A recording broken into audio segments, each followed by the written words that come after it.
phase 1 ends, which is tomorrow, by the way, and until present, we don't even know by whom and where we should go in the districts to complete an application form. Is the minister telling the people not to come to the government building to beg anymore, or is it he ashamed of having failed in his task as Minister of Social Welfare to ensure that the people in need receive the much needed aid in a timely fashion? So which community-based organization can the mother of a tree go to in Sucker Garden, by my MP who's here who represents Sucker Garden? Who does a citizen in Millerigion call to get the farm? As my other MP who lives in Millerigion. What does the homeless person in Dutch Quarter, who has no mobile phone, do to get the much needed assistance? How does the aid get to the person living in areas where cars can't even reach? Mount William Hill, places up in Dutch Quarter, whether they are living in St. Martin legally or can get help. Illegally can get help. Give the names of those organizations which you did, persons, and tell the people what the process is. Minister, the names of the organization that in the district, who they could go to receive the aid, the help. Please tell the people of this country of ours when phase 2 is truly starting and what they can expect. Please, Minister, be very clear. How many people have already received financial aid and when? How is the understand being dealt with? How is the healthcare being dealt with? People who have lost their medical records, how are the many who are so dependent on Promise Health? In which phase are you planning to do this? What is happening with the patients that were scheduled to travel for treatment abroad? What is the status of those who did travel before the hurricane? Do we have any patients stuck abroad awaiting the opportunity to return? Is your ministry making any funds available to assist those in dire need of roof repairs? If not, why not? Is this not the type of social aid that should be expected from your ministry? How many people don't have a job in St. Martin and will be in need of social assistance? How much money will people be getting based on a social aid, and how much has there been budgeted for such? Or are you waiting for the bag of money? Yes, Madam Chair, the big bag of money that was to come with the new government. Well, only God knows, Madam Chair, when that money will come. On one hand, you have the Dutch media reporting that the Dutch government says they will not give any aid to a William Marlin or the UP leader-led government. Then you have the World Bank's bureaucracy, because the Dutch government have now decided they are sending the aid through the World Bank. Madam Chair, what a brilliant move. You got to give it to them. You got to give them that brilliant move by allowing us to go to the World Bank to get aid or a grant. And then what are they going to do? When we can't get it, they're going to say, team me. It ain't us, it's them. Very brilliant move. Madam Chair,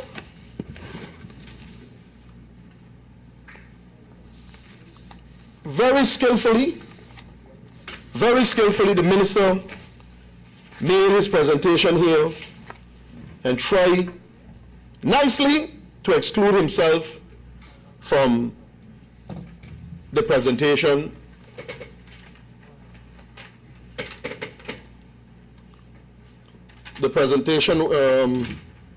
That he did today. Madam Chair, when I look at really and truly where we are at in this country, based on the devastation that hit us, Madam Chair, I am saying we are doing a real good job. An excellent job in recovering from the damages. The question would be, how do we make sure that all the people, Madam Chair, is getting the opportunity to receive the aid that is available to them? Madam Chair, the aid that was so nicely talked about by the Dutch government, today that aid seems to have taken a different tone, a different trajectory, because seemingly a lot of people who thought the 550 million would have been dropped in the bank account of the government thought, oh boy, we got a lot of money to spend.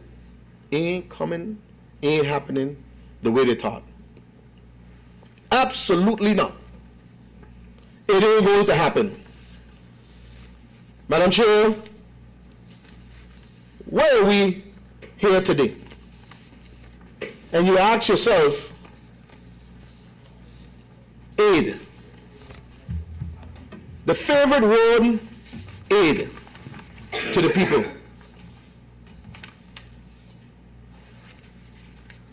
I believe the people of St. Martin needs some serious explanation.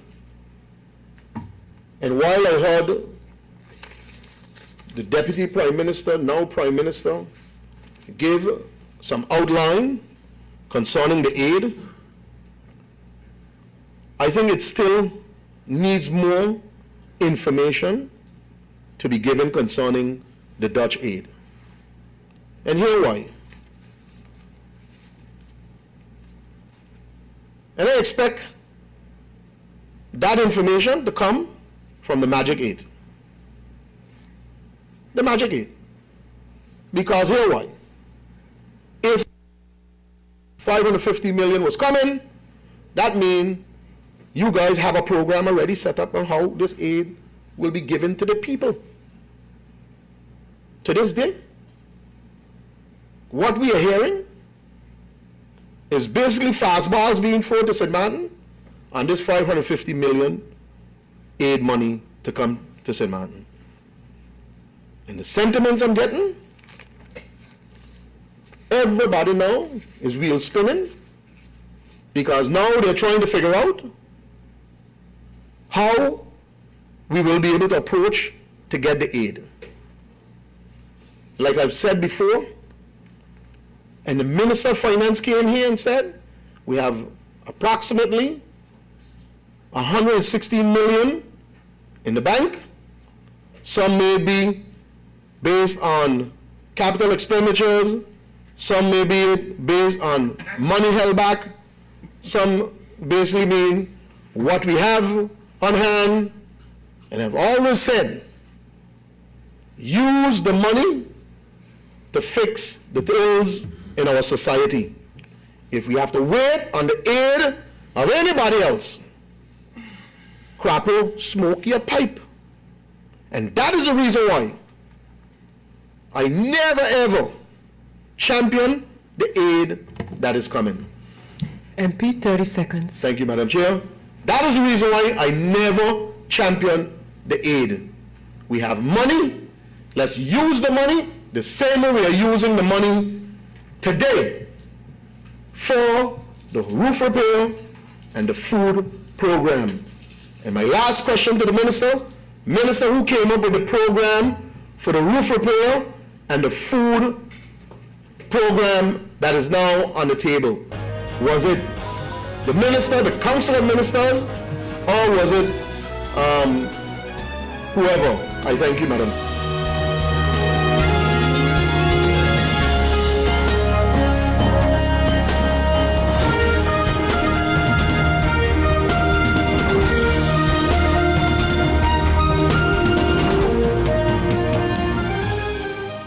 Hey guys, did you know that now with Telcel, if you accumulate $25 or more within 1 calendar month, you get 15 more?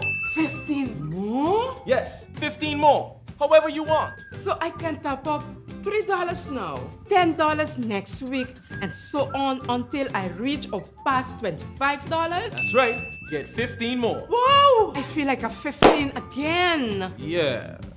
Right. Accumulate $25 or more within 1 calendar month and get 15 more. Telcel, when you want more. GEBE has been faithfully serving the communities of St. Martin, powering your home and our economy. Come rain or shine, our qualified team of professionals are working hard 24 hours a day to provide you and your family with safe, reliable electricity and water. We use the latest technologies and test our products daily to maintain the highest international standards. Our friendly staff is always there to assist you, whether in person, over the phone, or online. We are committed to constantly improving our products and services, making them more efficient, effective, and environmentally friendly to serve you better today and our next generation of clients tomorrow. GEBE, powering a brighter future. Our friend Megawati is here with tips to save you energy. 1. Turn your airco temperature up. 2. Use a ceiling fan instead. 3. Buy energy-saving products. Save some green with NV. The University of St. Martin wasn't in the recovery plan. Who are responsible to straighten out the problem that the university is facing now? Sorry, before going forward, can you clarify what you mean by not in the recovery plan? Because the University of St. Martin is a foundation, and they are not qualified to get funds. That's what Okay, what they have told me I so think far. you have a misunderstanding. What I have said in previous press briefings is that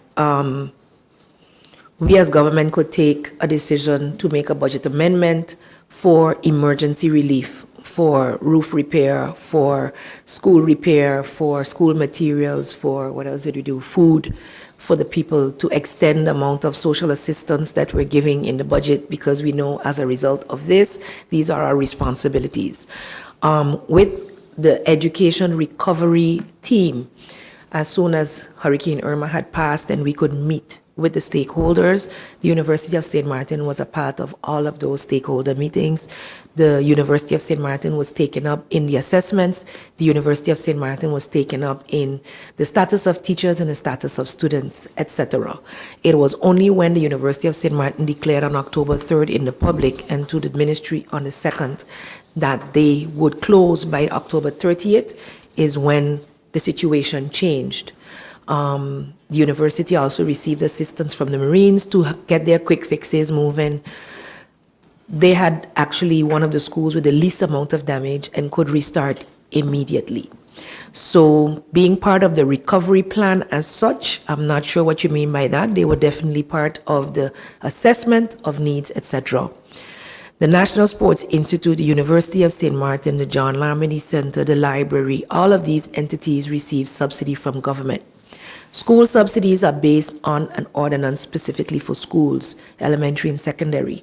The ordinance for higher education is in process. So the university's contention is that they are not under such a subsidy, and as such, government isn't fully responsible for them. They receive a subsidy via the regular ordinance for subsidies.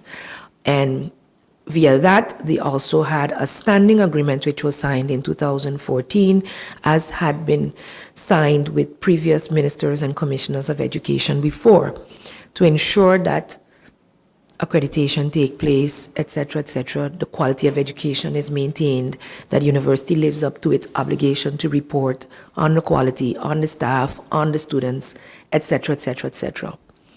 What I can say is that based on the fact that they are not regulated via an ordinance specific for higher education, and prior to Hurricane Irma, government was not 100% responsible for the financing of it, we couldn't just consider their loss of donors as an emergency as such. That's the only difference. However, government has remained committed to try to meet the needs of the the university to be able to provide them the assistance they needed to remain open. As such, I reiterated, October, when school was supposed to restart, because they had already started in August, as they claimed, up to when the hurricane hit, they had not provided us with an invoice to pay for the students that go to university who have received study financing. So that amount would have amounted to close to 250,000 guilders. USM was requesting 250,000 guilders per month to start. In our view as government, they could have started with that injection that they would have gotten as per owed funds for students, and then we would have had the time to regulate what else could have happened. However, the university, based on their financial obligations, which have not been made clear to us as to why they could not meet their financial needs by the end of October, even foreseeing that there would be 200,000+ guilders coming in from government's coffers, even though foreseeing that 13, 14 bad financial statements, though unaudited, we initially agreed to pay them out another 130,000+. Things could have been ongoing all now, and these conversations would have been ongoing all now in terms of being back up and running and how can we sustain you now. It's a different story. They did not restart. Some programs got to restart with the UVI at USM program. Not all the students qualified to do that, and that was my major concern, especially in presenting the proposal last week. So even though the higher education ordinance isn't done, it's in process. We're hoping to have that done by the end of 2018. It is still a hope because, as Minister Boseman said, there is a process to follow. Yezet and Way Legal Affairs has to do their vetting, and they're the ones telling us they cannot promise it prior to that. So as much as it's our priority, there are several priorities within government for legislation that Legal Affairs has to work on. So we will continue to hope that the proposal that we have made will bear fruits for university students and staff, and that we can proceed to have a university fully functioning within short.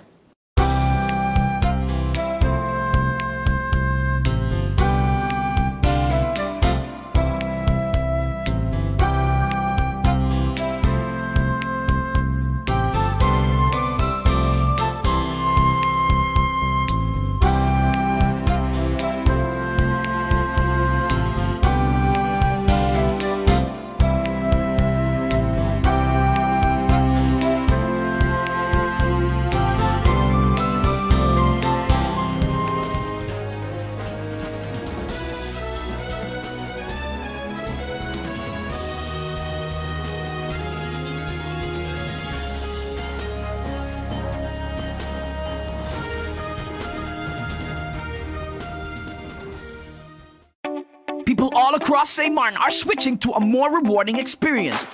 The WIB MasterCard Fun Miles credit card, better known as My Card. Earn 1 Fun Mile for every $2 spent, even abroad and online. This will quickly get you a ton of Fun Miles to redeem for travel, shopping, food, fuel, and much more.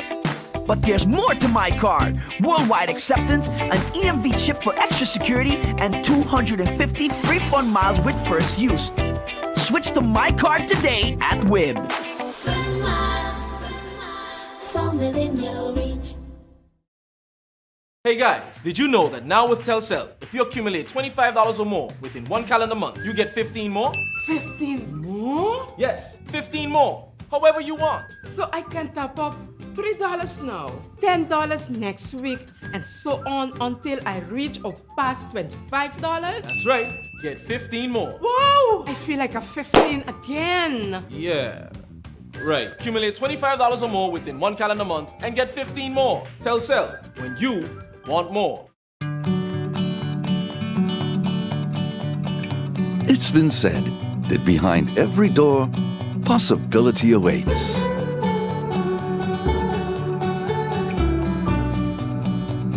How much possibility depends on which door you open first. Every day, we help our customers discover the possibilities in their lives. It all starts with a conversation. Scotiabank. Discover what's possible. And already, some of those projects have been identified and can get going quickly, and they're not all projects that initiated with government. You have projects identified, for instance, by the White and Yellow Cross, by the Red Cross, by the St. Martin Development Bank, etc. Development Fund, sorry. They have projects, also have identified projects that can be readily executed. Can give an example. The White and Yellow Cross, for instance, they do district nursing. And as such, they are very much aware and have been conducting inventory from their clients on the conditions of their homes, for instance. They know who they are, where they are, what are those conditions, and as such, definitely, at least for that group, something can be undertaken to help alleviate the situation that these folks are in. A project like that would not have to wait until all the agreements, etc., are in place with the World Bank and The Hague for us to get moving. Also, from the Council of Ministers and the respective ministers, we would be identifying certain projects in that category that can also be presented for financing. Now, there is a request from Parliament for the Council of Ministers to appear in Parliament, if I'm not mistaken, on Thursday to discuss this issue, the projects, identified projects. While I have total respect for Parliament and acknowledge the need for coinciding or synchronizing and getting good broad support for those projects that would be submitted, I wonder if a public meeting in Parliament is the right place to have such a discussion. I think when approaching these type of issues, we should be able to sit and talk to each other without the necessary cameras for the political grandstanding. But that is my personal opinion. Nevertheless, the Council of Ministers would attend that meeting, and we would have those discussions. I mentioned that work conference would take place on next week with Mr. Lightens and the World Bank. Prior to that, on Monday, I will be meeting with the SGs that would be attending that meeting for us to sit and exchange some thoughts and ideas as to how we would approach that meeting. In the work conference that is going to be held, it is not on ministers' level, like I said, is on senior civil servants level, so the SGs would be attending that, but it is always good to have a synchronization of feedback between the SGs and the ministers. Some would call it the post-Irma syndrome, as far as the violent behaviors of residents. I'm not sure if you've taken note of the different violent crimes that has been going on. Switching the cap to the Justice Ministry now, your thoughts concerning that? I'm very concerned about it. After Irma, almost all of the discussions has been on projects and financing monies and building roofs, etc., etc. And there's that unseen damage that took place. And I have said that from the beginning in one of the previous press briefings. And if I'm not mistaken, the Minister of Education has also touched base on that. The human aspect and the traumatic effect that the storm would have on people. I know of cases within my ministry, for example, of employees. I know of one mother with two small children, and the house in which they were living was totally ravaged. You could imagine kids screaming, etc. My son, for instance, Hurricane Lois, his son is a big man now, and when he hears the word hurricane mentioned, he goes berserk because of the experience at that time as a child, what he experienced. What we have seen, and in the Justice Ministry, with the assistance that we have requested from the Dutch police, for instance, we have now approved assistance up to the 5th of January and have requested to prolong that, and if all the way down to the summer, if possible. Why? You have folks who have been affected by the damages and the experience that they had in their homes. Some of them, on top of that, would be losing their jobs. You name it, the cars are damaged. Do you have insurance? Do you not have insurance? All of those emotions could make it that the best of person at a certain moment would snap in a situation that they normally would remain cool. You're going to have in traffic, you're going to have where there's an increase in road rage. You're going to have the violent crimes. Yesterday there was a stabbing. Someone was killed. The argumentation supposedly, allegedly, was pertaining to a parking lot. People are tensed, and we need to be able to concentrate on those areas and do something about that to provide the necessary care and counseling, and have that available for the folks. So yes, it does have my attention, and I consider it a major problem. I consider it just as important, if not more important, than fixing a roof.